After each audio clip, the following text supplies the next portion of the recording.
Hi everyone, welcome to my channel Dikshita recipes. ఈరోజు నేను మీకు పూరి ఎలా చేసుకోవాలనేది చూపిపోతున్నానండి. ఫస్ట్ మనకు కావాల్సినంత పిండి తీసుకోవాలండి. మనం ఎన్ని పూరీస్ చేసుకోవాలనుకుంటున్నామో దాన్ని బట్టి మనము గోధుమ పిండి అనేది తీసుకోవాలండి.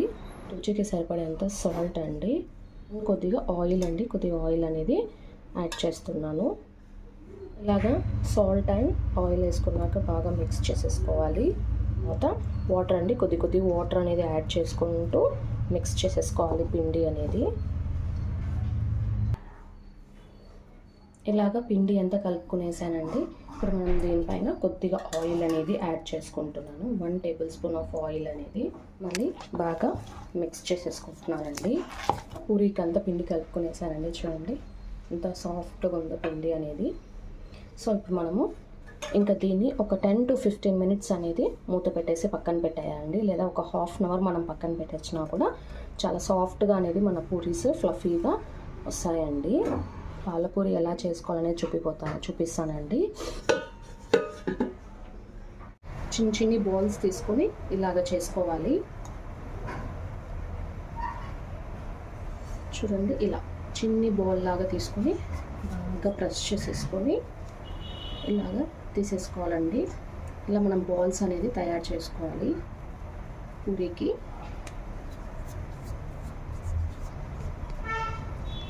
ఇలా చేసి పెట్టుకోవాలి. ఇలాగా పూరీ బండ అండి, ఈ బండ మీద కొద్దిగా ఆయిల్ అనేది పూసుకున్నాను.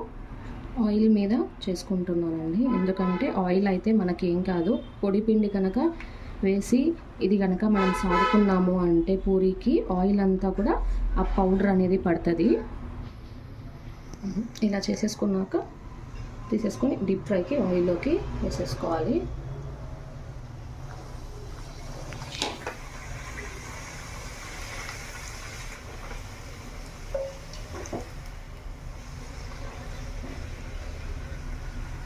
అలా బాగా ఇలా ఆయిల్తో కనుక చేసుకుంటే ఇప్పుడు మనకి ఇట్లా పొంగింది కదండి, ఇట్లా బాగా పొంగుతుంది అండ్ ఫ్లఫీగా వస్తుంది. మెత్తగా చాలా సాఫ్ట్గా అనేది పూరి అనేది వస్తుందండి.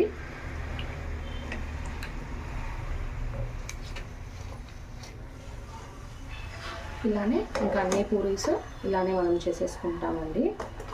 ఆయిల్ ఉంటుంది కాబట్టి పక్క తీసేసుకొని ఇలా పేపర్ మీద వేసుకున్నామంటే ఎక్స్ట్రా ఆయిల్ అంతా కూడా మనకి సపరేట్ అయిపోతుందండి. ఇలానే అన్ని పూరీస్ అనేది రెడీ చేసేసుకోవాలి. ఇప్పుడు మనము పాలపూరికి తయారు చేసుకుంటున్నానండి. పాలు అనేది బాయిల్ అయ్యాయి, ఇంకా కొద్దిగా బాగా మరగాలండి. పాలు అనేది ఇంకా కొద్దిగా మరిగించుకోవాలి. అంతలోపల మనము యాలక్కలు తీసేసుకొని పీల్ ఆఫ్ చేసుకొని లోపలిది నేను యాడ్ చేసేసుకున్నాను. కొద్దిగా గసాలు యాడ్ చేస్తున్నాను. ఇవి గ్రైండ్ చేసేసుకొని మిగతావి యాడ్ చేసుకో. ఇలా గ్రైండ్ చేసేసుకున్నాను. అండ్ దీంట్లోకి కొన్ని జీడిపప్పులు అండి, అండ్ అలానే కొన్ని బాదం పప్పులు, ఇవి కూడా గ్రైండ్ చేసుకొని చూపిస్తాను. ఇలాగ గ్రైండ్ చేసేసుకున్నాను. ఇప్పుడు ఇది సైడ్ తీసి పెట్టేసుకుంటున్నానండి. చూడండి, స్మాల్ కప్ ఆఫ్ షుగర్ అనేది యాడ్ చేస్తున్నాను. పౌడర్ అంతా కూడా దీంట్లోకి యాడ్ చేసేసుకోవాలి.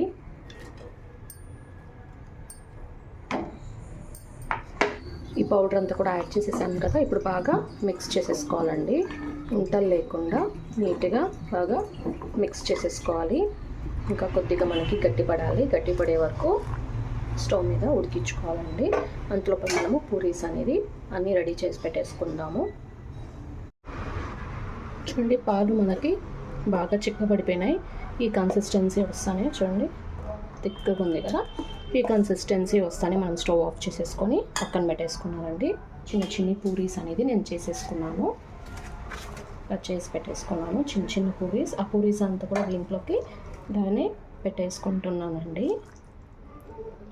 అలానే ఇంకో పూరి ఇలా మనం డిప్ చేసేసుకొని వీటిని ఒక 2-3 మినిట్స్ అనేది ఇలానే పెట్టేసుకోవాలి. ఇంకో పూరి. ఈ రెసిపీ చాలా బాగుంటుందండి, టేస్ట్ కూడా. మనకి పూరి చేసుకున్నప్పుడు పూరీలు మిగిలిపోతాయి కదండి, అప్పుడు మనకి పాలు ఉన్నాయంటే ఇంట్లో ఎలా అయినా మనకి ఇళ్ళల్లో పాలు అనేది ఉంటుంది. సో పాలు, బాదం, షుగర్ అండ్ జీడిపప్పులు ఇలా వేసేసుకొని మనం మిక్చర్ టెక్స్చర్ అని తయారు చేసేసుకొని ఇవి యాడ్ చేసేసుకున్నామంటే మిగిలిపోయిన పూరీస్ని కూడా మనము ఇలాగా చేసుకొని చేసుకోవచ్చండి. చాలా బాగుంటుంది టేస్ట్ అనేది. పూరీస్ అంతా కూడా నేను వేసేసాను కదా, ఒక 5 మినిట్స్ అండి. 5 మినిట్స్ ఆగి నేను సర్వ్ చేసుకొని చూపిస్తాను. బాగా నానిపోయినాయండి. ఇప్పుడు మనం తీసేసి సర్వ్ చేసుకోవడమే. ఒక్కొక్కటి చాలా సాఫ్ట్గా చాలా బాగుంటాయండి.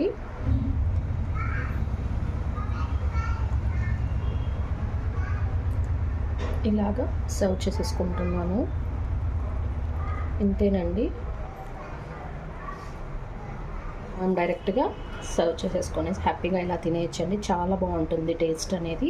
ఇలా ట్రై చేసి చూడండి, చాలా బాగుంటుంది. అండ్ పిల్లలు కూడా ఇష్టంగా తింటారు. మనము పూరీస్ అదే పనిగా పూరీస్ చేసుకొని ఇలా చేసుకోవచ్చు. లేదా మనము పూరీ టిఫిన్ చేసుకుంటాం కదండి, అలాంటప్పుడు మనకు మిగిలిపోతుంది కదా, కొన్ని పూరీస్ అనేది మిగిలిపోతాయి. సో అవి మనం వేస్ట్ చేసుకోకుండా ఇలాగ స్వీట్ చేసుకొని తినచ్చండి. చాలా బాగుంటుంది టేస్ట్ అనేది. ట్రై చేసి చూడండి అండ్ కామెంట్ చేయండి ఎలా ఉంది అనేది. అండ్ మీకు ఈ వీడియో నచ్చినట్లయితే లైక్ చేయండి, షేర్ చేయండి, సబ్స్క్రైబ్ చేయండి. Thanks for watching my video.